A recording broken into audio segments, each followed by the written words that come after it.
I want to introduce you guys to one of my favorite pressing accessory exercises. This movement treated me very well during multiple different phases where my strength shot up very quickly in a short period of time, specifically for some of my most competitive performances. I'm talking about pin presses, specifically done from a dead stop from the bottom up. They can be utilized on benching, they can be utilized on overhead pressing, and I've used both with great success. And I want to talk a little bit about how to execute this movement, where to put it in your training, and why it works so well. I actually got this, or I was inspired to do this by one of our gym members when I had my gym, Empire Barbell, in Redlands, California. Philip Moores, very, very strong individual. I met him a couple years by happenstance before he joined up at the gym. He had come out to my house to do some strongman event training. And he's just built like a brick shit house. He's just super wide, super dense. He looks like an off-season IFBB pro bodybuilder. And I remember asking him, "Hey, Phil, how much you bench press?" And he looked at me dead in the eye and said 675. And my knee-jerk reaction was to say, "You're full of shit. Like, no, you don't. That's just, yeah, and I deadlift 1,000 pounds." Years later, Philip joins up the gym, proceeds to demonstrate just some of the most disgusting strength I've ever seen. This is him doing one of the scariest things that have ever taken place inside the gym, a paused 605 bench press with 170-pound Jared Quarter spotting him. And if that went sideways, I don't know what would have happened. But our plates were heavy. We would always measure them for online qualification contests. They would always come out 46 to like 48 pounds. So that was a very heavy 605. And he said he's done 675 in like an LA Fitness. And given those plates probably 10 to run light, I'm inclined to believe he had 7 wheels on. I believe he was capable of that given the things he did. And he would do a lot of heavy partials, a lot of overloaded movements. And he would just throw around like 405 on like seated overhead pin presses. He would routinely do 500 plus for like sets of 8 on bench. Just extremely strong. Anyways, he cited pin presses as being a big driver of his strength. He loved doing bottom up work, and he inspired me to give it a shot. So this is how I implement pin presses for bench. This is actually a little bit higher than I normally go. I try to keep it between 2 to 4 inches. This is probably a good 4 inches off my chest right here. And I find that that's good enough range that my bottom end doesn't get worse. It actually gets better. And it's enough of a give that it saves my shoulders a little bit, so I can do more work with heavier loads here. And my shoulders don't get quite as raw as they do if I'm doing full range benching. So right here from the start, you're going to see me kind of set up. I pump a couple of times. I like to squeeze the bar. I try to put everything in my elbows. Last thing I do is squeeze specifically through my pinkies to feel that tension in my elbows. I remember Matt Wenning making a statement, something to the effect that benching it's not a chest or shoulder exercise, it's an arm exercise. And that resonated with me. And over the last 5 or 6 years, I realized that instead of trying to hyper fixate on my lats and building tension in my shoulders, if I can sufficiently put pressure into my elbows, put that effort into my elbows, I get a better result. I get a faster start. Everything kind of feels better, moves better, and I get better development in my triceps, which I've had a hell of a time trying to grow over the years. So that's something that resonates with me. Going from the bottom up, you'll notice that when you go to push, the bar will be inclined to either skip forward or skip back. It's hard to push in the exact right vector that's directly against gravity. And that takes a little bit of trial and error. But I like to pull down vertically and then push back up. And I'll do a couple false pumps. And then once I feel like I'm confident where I need to push, that's when I squeeze, get that pinky locked down, and then break it. And I aim for a very fast break. And that's how I've had success with these. I also usually do these with a closer grip. I like to disadvantage myself just a little bit. And again, make it more of a tricep kind of lockout developmental movement. That's just treated me very well given my set of circumstances. So when I'm doing this, I'm going from a dead stop. I'm working it in a straight line. I'm trying to be very tight, very quick in my lockout. And I just clip off reps. And I do a lot of submaximal work here. I don't like to grind these. I don't like the bar to slow down. I like to practice fast breaks and a smooth, buttery lockout. That's what I'm looking for. And right now I'm using it specifically as an accessory for my overhead. I'm not doing benching as my primary movement. I'm doing 2 pressing days, push presses, followed by pin bench presses to help my lockout. And I'm doing floor presses on the secondary overhead press day. So it's kind of a blended approach with overhead pressing being prioritized just because I'm in contest prep right now. Now, I've also had a lot of success using these in overhead pressing when I'm specifically trying to drive my press. And as I get closer to contest, I probably will swap this out for seated overhead pin presses because it's more specific to what I'm trying to do.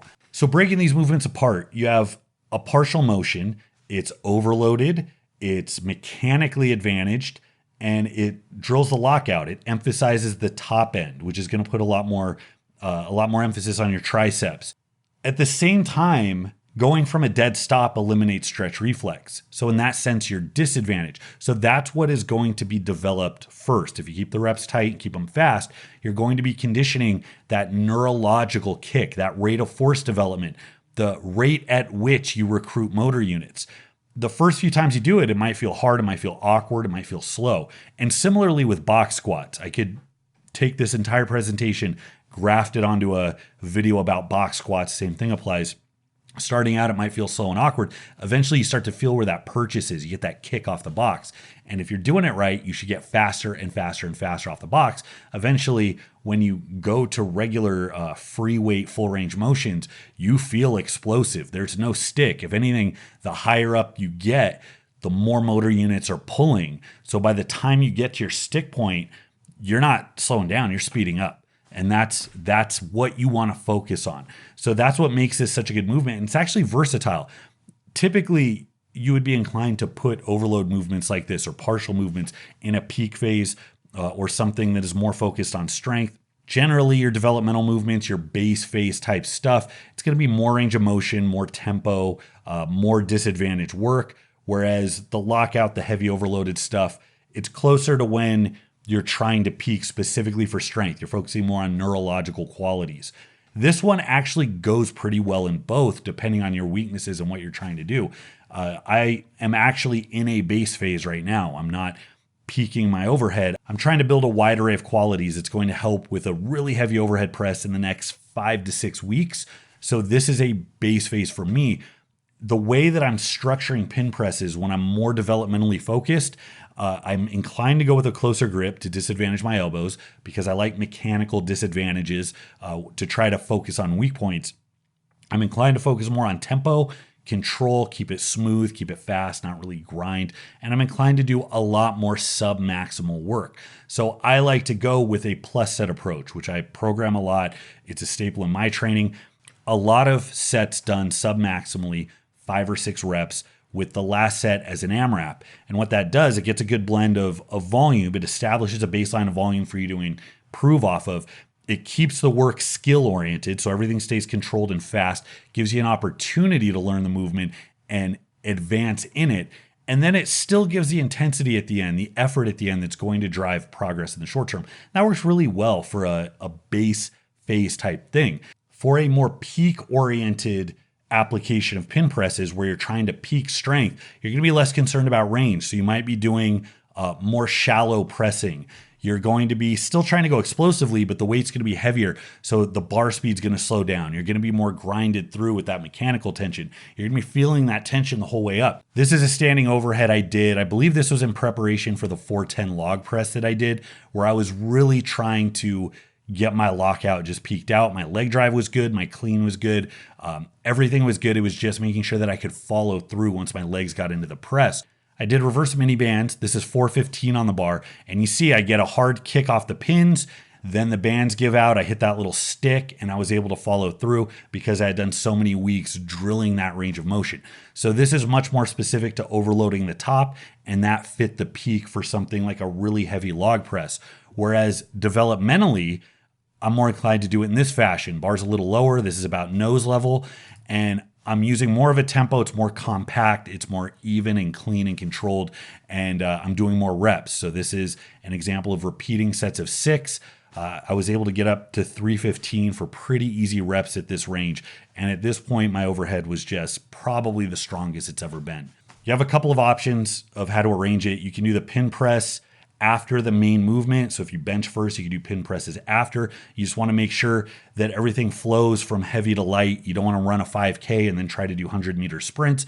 You're not going to be doing sets of 8 and 10 on flat bench, full range, and then expect to go heavy on pin presses. That's not going to work. So if you are doing, let's say, volume work for benching and you want to go heavier on pin presses, I do recommend either doing pin presses first or putting them on a second day. You could also do what I'm doing, which is a blended approach, doing overhead work with bench variation and then bench work with overhead variation afterwards. So my bench pin pressing right now is coming after my main heavy overhead work, which is push presses.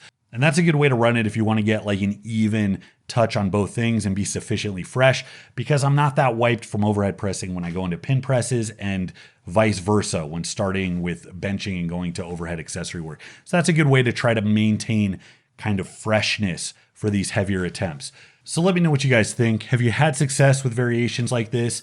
Did it solve a problem? Did it allow you to save wear on your shoulders, maybe work around shoulder issues? Or did it allow you to build up more speed, more rate of force development?